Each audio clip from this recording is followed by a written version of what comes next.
Hema committee റിപ്പോർട്ടിലെ കടുംവെട്ടിൽ വിധി മാറ്റിയത് തടസ്സവാദത്തെ തുടർന്നാണെന്ന് വിവരാവകാശ commissioner doctor A Abdul Hakeem. രണ്ടാം അപ്പീൽ നൽകിയ വ്യക്തിയാണ് തടസ്സവാദം ഉന്നയിച്ചത്.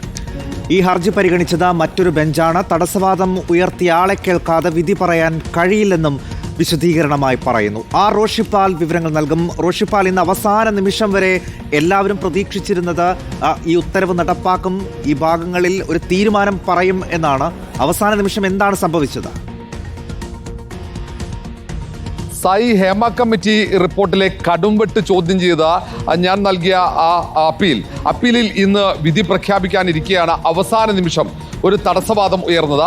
ആ തടസ്സവാദത്തെ തുടർന്നാണ് വിധി പറയുന്നത് മാറ്റിവെച്ചതും. 5 പ്രധാനപ്പെട്ട ഹേമ കമ്മിറ്റി റിപ്പോർട്ടിലെ പേജുകൾ 11 പാരഗ്രാഫുകൾ ഉൾപ്പെടെ ചട്ടവിരുദ്ധമായി ഒഴിവാക്കിയാണ് സാംസ്കാരിക വകുപ്പ് ഹേമ കമ്മിറ്റി റിപ്പോർട്ട് RTI അപേക്ഷകർക്ക് നൽകിയത്.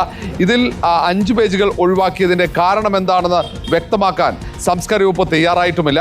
ഒടുവിൽ അത് ഈ വിവരാവകാശ കമ്മീഷണർക്ക് മുന്നിലെത്തിയപ്പോൾ ഡോക്ടർ എ അബ്ദുൽ ഹക്കീം തെളിവെടുപ്പ് നടത്തുമ്പോൾ കൃത്യമായൊരു വിശദീകരണം നൽകാൻ സാംസ്കാരിക വകുപ്പിന് കഴിഞ്ഞിരുന്നില്ല. സാംസ്കാരിക വകുപ്പ് നൽകിയ വിശദീകരണം പൂർണ്ണമായും ഈ വിവരാവകാശ commissioner doctor A Abdul Hakeem തള്ളുകയും ചെയ്തു. പിന്നാലെ റിപ്പോർട്ടർ ഉൾപ്പെടെ നൽകിയ പരാതികളിൽ കഴമ്പുണ്ടെന്ന് കണ്ടെത്തുകയും ചെയ്തു. അതിൻ്റെ അടിസ്ഥാനത്തിലാണ് ഇന്ന് വിധി പ്രസ്താവത്തിന് തീരുമാനിച്ചത്. 11 മണിക്ക് വിധി പ്രഖ്യാപിക്കുന്ന തൊട്ടു മുമ്പാണ് തടസ്സവാദം വരുന്നത്. നേരത്തെ തന്നെ വിവരാവകാശ കമ്മീഷണറേറ്റിൽ നൽകിയ ഒരു രണ്ടാം അപ്പീൽ നൽകിയ വ്യക്തിയാണ് ഈ ഹേമ കമ്മിറ്റി റിപ്പോർട്ട് പുറത്തുവിടുന്നത് തടയുന്നതിന് വേണ്ടി ഒരു തടസ്സവാദവുമായി മുന്നോട്ട് വരുന്നതും. നേരത്തെ മറ്റൊരു ബെഞ്ചിൽ ഡോക്ടർ എ അബ്ദുൽ ഹക്കീമിൻ്റെതല്ലാതെ മറ്റൊരു ബെഞ്ചിൽ ഹേമ കമ്മിറ്റി റിപ്പോർട്ടുമായി ബന്ധപ്പെട്ട ഒരു അപ്പീൽ നൽകിയിരുന്നു ഈ വ്യക്തി. ആ അപ്പീൽ ഇതുവരെ പരിഗണിക്കപ്പെട്ടില്ല, അതിൽ തീർപ്പ് കൽപ്പിച്ചിട്ടില്ല.